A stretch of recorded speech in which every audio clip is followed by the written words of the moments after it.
Hello, my name is Miss Browning. I'm an English teacher. Today we are going to be reading and analyzing Crabbe by William Bell.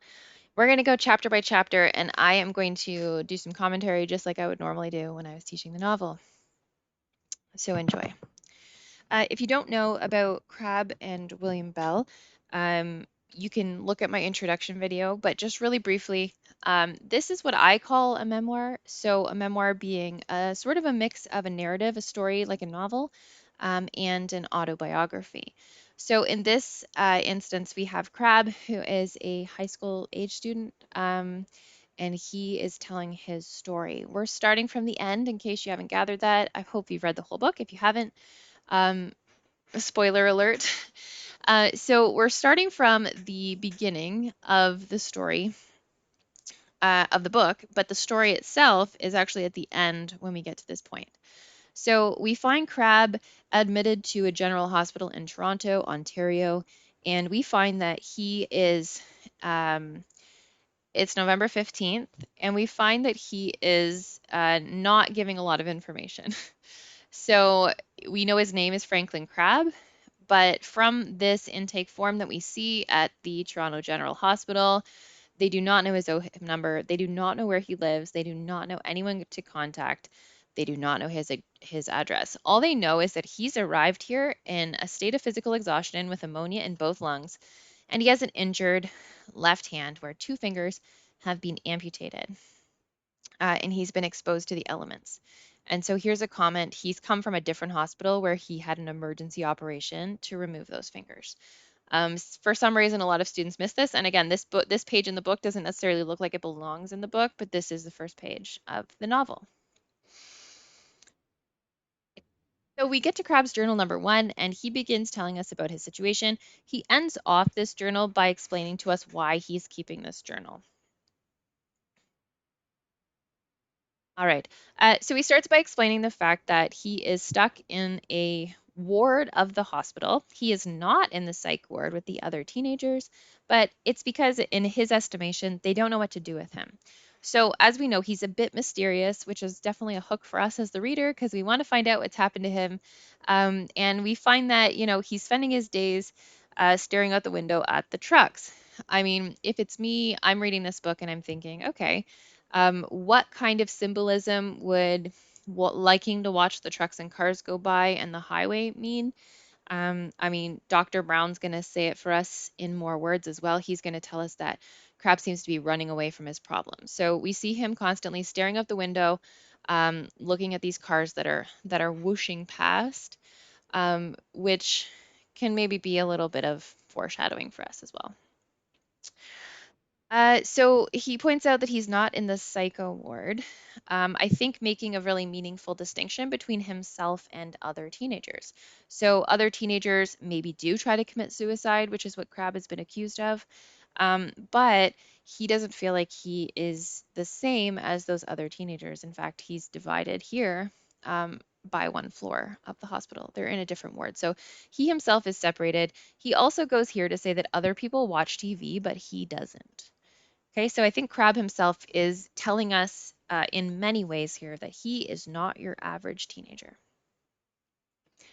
So we go on to find out that in his time in the hospital, since he's been there, and he has not given much information, but we find that he sees a doctor regularly. He says that he's a shrink, meaning like a head doctor, probably a psychiatrist, psychologist. So a doctor that is trying to help Crabbe figure out what's going on. But from Crabbe's perspective, Dr. Brown is just trying to crack him and get information out of him, which is pretty much understandable because he's in a hospital and they don't know who he is, they don't know who to contact or anything. So again, take it with a grain of salt. Obviously, Crabbe sets Dr. Brown up as this evil bad guy who's trying to manipulate him. But we also have to think like, they probably need someone to call for Crabbe. So here we go. Crabbe identifies that Dr. Brown has a few different approaches that he uses when he speaks with Crabbe, and he calls them father, friend, and firm. So these are three different ways that he speaks to Crabbe, and Crabbe claims that he waits to see which approach Dr. Brown's going to take and then, adjusts his responses accordingly to try and get through the time. Now, what I would say is, again, Crabbe is trying to make himself seem superior here. Okay, the way that he's writing this tells us that Crabbe sees himself as very different, not like everyone else, much smarter than this doctor. But in this journal, multiple instances, he admits that he gets close to cracking. So we know for sure by Crabbe's own words that he is acting sincere. I would say that he, in many ways, is acting, and we can think about that as well as we get through. So, we talk first about the father as an authority figure here. Crabbe is extremely cynical when it comes to fathers. So he says that he tries to show paternal concern for Crabbe and that he still controls the discussions. So, I mean, Crabbe's perspective here, at least about Dr. Brown, is that when he plays the father role, the father is authoritative and controls the discussion. So this is, well, we don't know yet, but this might be a little bit of what Crabbe expects a father to be, right? We can assume that Dr. Brown himself has not named these three characters that he plays. We know these are Crabbe's projections or Crabbe's understanding. And so this is obviously the father role that Crabbe perceives from Dr. Brown, but presumably from his own father as well. So Crabbe seems to look at fathers as authoritative men who do not listen and who you cannot have discussions with. And then we go through. He also despises this sort of fake friend. So again, I would say that Crabbe definitely has problems connecting with people. We know that as well. He's not open to this sort of friendship approach, which again, I mean, he's in a situation where he feels like he's being taken advantage of. You can tell from every single thing that Crabbe does in the hospital, he feels extremely defensive. So he feels like he has to protect himself. And I think that as we find out more about Crabbe's journey, it's maybe understandable.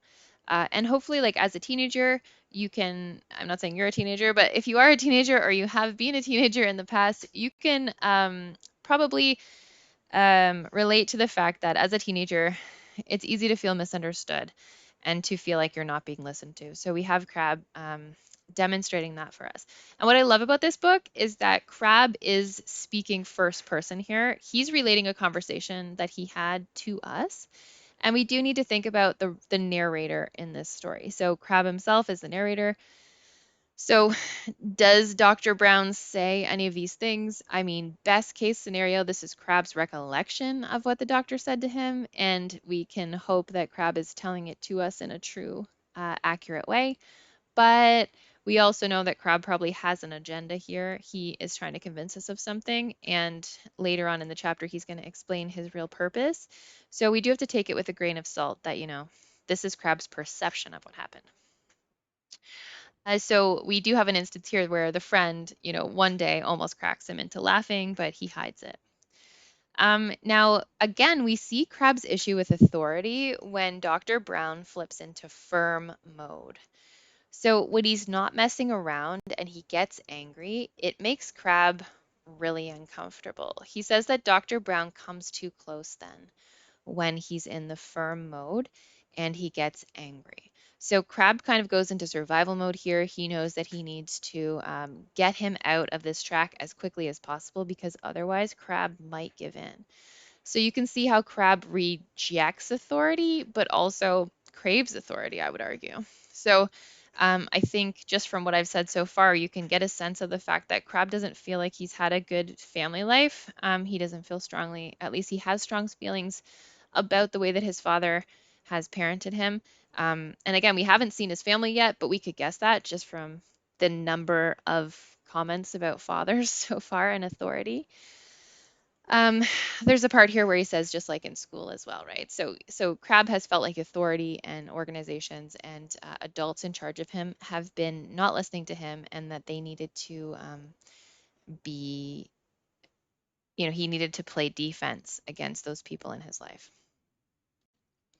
Crabbe says, I tried to tell him that I don't want to talk about what happened and I want to be left alone, but like most adults, he doesn't hear. So, again, this is Crabbe's feeling towards adults, not very positive.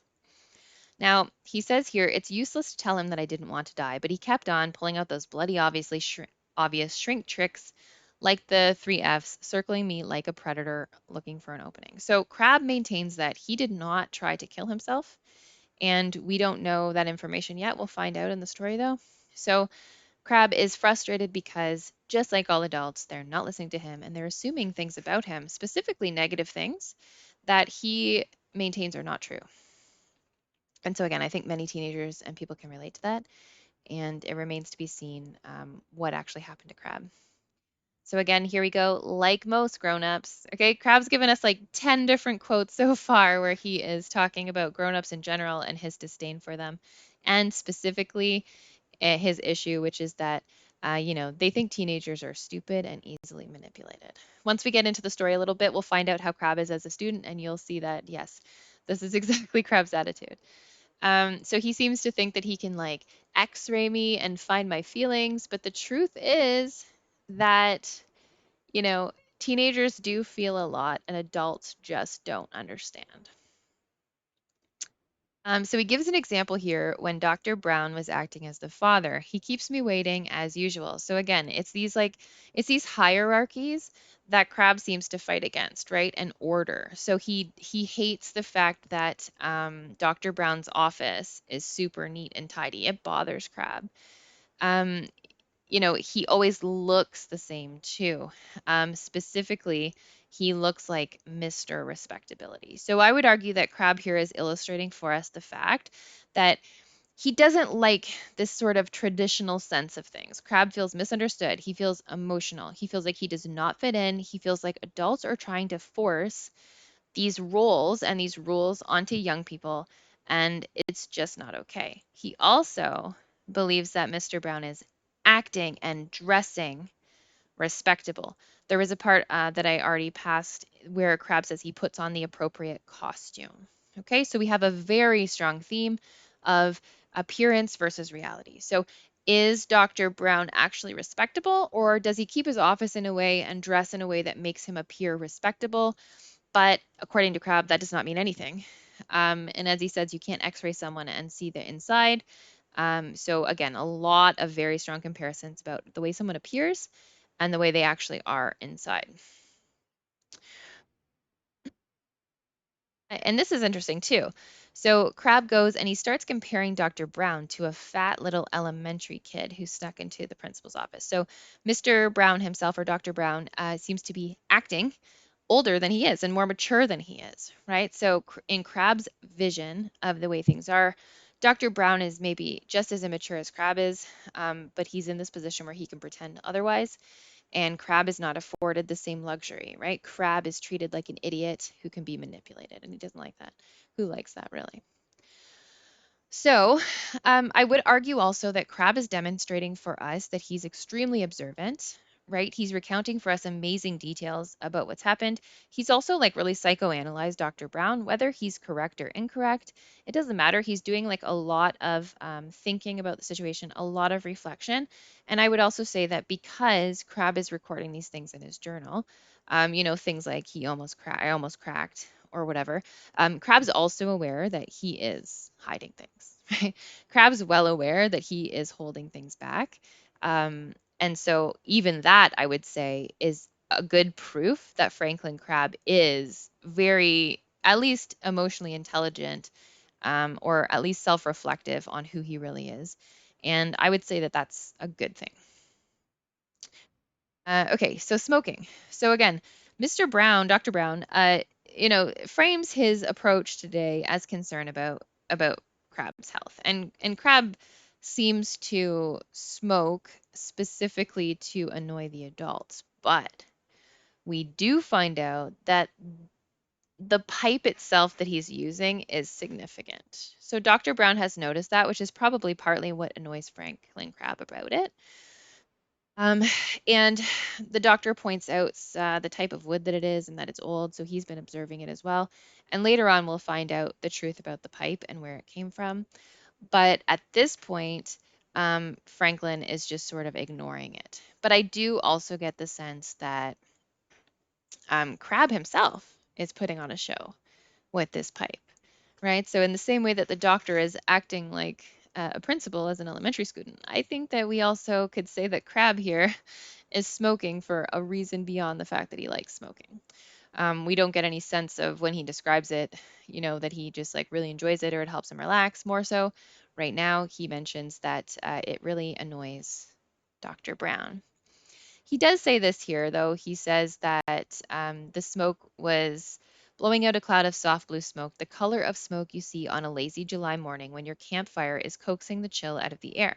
Now, this for me implies that the pipe maybe brings about memories for Crab, which he doesn't want to forget, specifically a campfire on a July morning. So, as we go through the novel or the text, you'll see that, of course, he does have a lot of campfires outside with some significant people and person. Um, so, that's maybe one of the reasons why he's smoking as well. So we get like an emotional reason as well. So it's not just that it pisses off Dr. Brown, but also it brings back some really important memories for Crab. And as the journal goes on, Crab starts to express the fact that he is a bit concerned about forgetting what really happened. And we'll talk about that when we get there. So they talk about his health. And Crab says, don't worry. I mean, Crab here makes up a statistic about smoking. He is blatantly lying, right? He's accusing Dr. Brown of being fake, but I mean, Crab is blatantly lying himself. So maybe that's a little bit hypocritical. And and yeah, so smoking's a vice. And then he attempts to distract the doctor. And here we go. So eventually, what happens is Crab can no longer continue to ask questions because Dr. Brown will stop playing his role.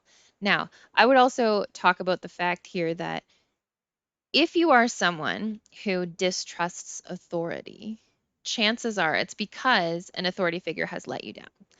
And so, if Dr. Brown is really a nice guy, if he's really a father figure or a friend, but Crab can get him to be rude or, come out of that role in just one conversation within 1 hour, then you can see how for Crab that just confirms for him that Dr. Brown is a faker. And it probably confirms a larger idea too that authority figures are really a joke, right? Like the rules are there, sure, except you'll bend them whenever you feel like it. And so why should I trust you? And I think it's an extremely good argument, to be honest. I think Crab does a great job, and you're going to see a lot more of it coming up. So Crab is sort of like, these people want me to trust the system. The system seems to be at their will. They lie all the time. They don't seem to be sincere. And then they want me to listen to them. Well, that would make me a sucker, and I ain't no sucker. Okay. So again, he almost gets caught up. We get a hint here, of course, that the pipe has been a gift. That's what Dr. Brown says. And again, Crab almost gives in and he admits that that he almost gave too much information. So he says, if he had told the story of the pipe, Dr. Brown would have moved past my defenses and ransacked my head for information. So Crabbe does acknowledge that this pipe is a weak point, which for us as the reader signals that, okay, what's going on with that pipe? That's an interesting item. I want to know more about that. But again, Crabbe says, but it was obvious, so it wasn't that big of a deal. Okay, so again, Crabbe lies. He says he can't remember where he found it. He frustrates the doctor, and then their time together is over for today. Um, Also, Dr. Brown is obviously on to Crabbe that he's lying, and that sort of, I would say, like the third wall. Like they're not like they kind of maintain this fake relationship, but sometimes the walls come down, and Dr. Brown is like, okay, look though, I know you're lying. I know you're lying. Okay.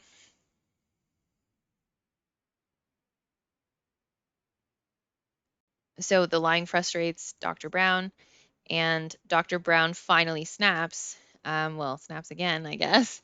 And he says that, Franklin, I'm not pleased with your progress. So, in the very least, so far, we know that Crabbe has gone through some sort of ordeal, some sort of exposure. I mean, he's had 2 fingers removed. That in itself is traumatic, no matter what happened for that to come about. And Dr. Brown here is saying that he's not happy with the way that Crabbe has been healing. So you can understand how Crabbe feels about that. I think anyone who is told how they have to recover or what way they have to feel tends to rail against it. And so we see Dr. Brown here breaking his own rules. He's saying, ignore your inner problems at your peril. You were brought to this hospital extremely run down, on the verge of emotional disturbance. Now, he's not wrong, right? Maybe his methods of trying to help Crabbe are wrong, but he definitely sees that Crabbe is in trouble, and maybe this is the way that he's trying to help him. And his advice isn't bad either. He's saying that Crabbe needs to face his problems. And as I mentioned at the start, Crabbe is staring out dreamily at the traffic that is speeding away. And we know that he's been avoiding talking about his problems. And we know that he, does all of these defensive things to not think or say anything about what happened to him. So Dr. Brown is not wrong. Crabbe is ignoring his problems, at least in the ways that we see in this chapter. And uh, we also find out that Crabbe ran away from home. So we are gathering also information, and I'll review that for you right now. Let's do it right now. So far we know that Crabbe is at least young, a teenager specifically. He mentioned the other teenagers are on the floor, implying that he is a teenager on the other floor. We also know that he's obviously gone through some sort of ordeal that involves nature. He's mentioned that he had been camping, or that it reminds him of camping in July. We also know it's November. So if that's something, he's remembering it from a little while ago. We also know that he has some sort of issue with authority. It feels like school related. He's mentioned school a few times, the principal thing, and adults always do this. But we haven't heard him mention anything specific about his parents, but we do have the reference to the father thing. And now we find out that he ran away from home. And we also get the mention that, your poor parents.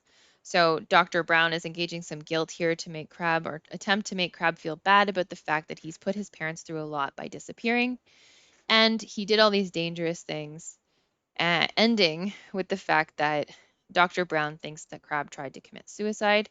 And um, and as evidenced by the scar on his wrist. So again, we get a little bit more information about the state of Crabbe. So we know he's physically exhausted, on the verge of a mental breakdown, emotional breakdown, it says, and he's been had fingers amputated, but also has a scar on his left wrist. So their time is up. Dr. Brown is frustrated, and he tells Crabbe not to interrupt and to sit down, which again, Crabbe doesn't really like being told what to do. And he also notes that Dr. Brown had never been like this before. His professional calm is just gone. But Crabbe, too, his control is slipping. And so he says, I will not sit down. You cannot order me around. You think I'm a simpleton that you can manipulate? Well, you don't know me. So, pretty much all the things that I've mentioned so far, right? Crabbe feels misunderstood. He feels like people treat him like he's stupid. He feels like people are always trying to manipulate him. He's being treated not like a human being, right? You're treating me like I'm crazy, like I'm suicidal, like I'm stupid, like those people you have in the psych ward upstairs, he says. Um, and he also admits that as he's saying these things, a lot of junk, as he calls it, is coming to the surface. So again, I think Crabbe is healing. He's maybe not healing in the way that Dr. Brown wants him to, but I think, Crabbe is definitely resisting healing. But things are coming to the surface anyways. He says, you treat me like a 2-year-old, and then you want me to bare my soul to you. Well, that's not going to happen. So Dr. Brown again here passes some judgment. You're a boy with serious problems, right? You this, you that, and again, no one likes that, especially Crabbe. Someone with an issue with authority maybe got it from this type of behavior, but it's definitely frustrated by this type of behavior. And then we have Crabbe, really losing his cool and calling Dr. Brown a name. So Crabbe describes the relationship between him and Dr. Brown as brief and empty, and he wonders if things had been different, would he had let his guard down. So to me, that signals that, he would have. He mentioned a few times that he was close to it and that a few times he cracked, and then in that instance, he cracked as well. So I think that Crabbe is probably desperate to open up to someone, but he doesn't feel safe. No authority figure that he knows, implying his parents here, but definitely school. You can tell he doesn't feel safe to express himself, and that he painfully has to keep those feelings inside. It's not because he wants to, but it's because he feels like he has to. You know, probably not, but you never know. So this is a really important part of the chapter. I'm going to highlight the whole thing here. Here we go. So there are some experiences that you want to share with someone, as if the experience is somehow incomplete until you include the other person in its existence. Okay, so Crab is acknowledging that like some things you want to go through with another person because the experience itself would not be complete without it. But he says the opposite as well. Sometimes things are so special, right? So maybe the one that you go through with someone else is a more average experience, if you will. But these special experiences that really make up a part of what you are, these core experiences that are life changing, you want to save it for a while. I think the crab maybe knows in a way that he needs to process what's happened to him before he starts talking about it. But also, he says, maybe forever, maybe he'll never tell anyone because he doesn't want to lose the memory and he doesn't want to have to share his most precious self, right? He doesn't want to let his guard down. He doesn't want to be vulnerable. But here's the problem. If you just save it in your head, the memories of newer memories piled on top of them, like old furniture in a dark attic, until you can't find the originals anymore. And this is a really interesting concept, and I've read a lot about this in other contexts. But like every time you recall a memory and relive it, you are bringing to it your new experiences. And so you really can lose the thread of what the original memory was. And if you've ever tried to remember how you feel, at a certain time, if you remember, you go through something really intense and then you try to put yourself back in the emotional place that you were in at that time, it's really difficult because you're no longer the same person. And so Crab is dealing with this crisis that he obviously went through something that he finds life changing. He feels like he's being forced to share it when he doesn't want to because it's so special, and yet he doesn't want to lose it, and he knows he will if he just holds it inside his head, which is why he's writing down this journal for us, which we are reading. And of course, Crab is not a real person. Crab is a character. This is a narrative, let's say. When I say memoir, that would be like someone's real life, but it's like a pretend memoir. Um, but recall that like this is not actually a person. So this is an author that is illustrating for us some important themes, and some of which for sure are definitely at this point we see, struggles with authority, appearance versus reality. Is someone trustworthy? We have questions about memories and experiences and what it means to sort of be a person. We have lots of big, big ideas in this text and a lot of big questions that have been beautifully illustrated for us in this one very short journal entry by Franklin Crabbe, the character. So he says, that's why I decided to write it down. But here's an important thing that he says. He says, just like in school, only this time it's real. So in this text, we definitely have a lot of examples as well of lessons that you've learned out of context that you then suddenly have to use in context. So in school, you've probably been made to write journals. If you're studying this text, you maybe are being made to write journals. You probably are if you're in high school, which is actually kind of ironic in this sense. Um, but but basically, he says, it's almost like those assignments in school that seemed really stupid, they kind of make sense now. And he realizes, like, oh, there is a real world application for some of the things that I learned in school. And that, importantly, is how we end the chapter because this time it's real. Alrighty, follow for more. I'm going to go through each chapter like this. I will also have some videos about activities you can do with this and some of the fun things that I do with my class while we're reading this novel. And if you're not in a classroom or you're not a teacher or a student, just enjoy the ride. It's a great novel. See you soon.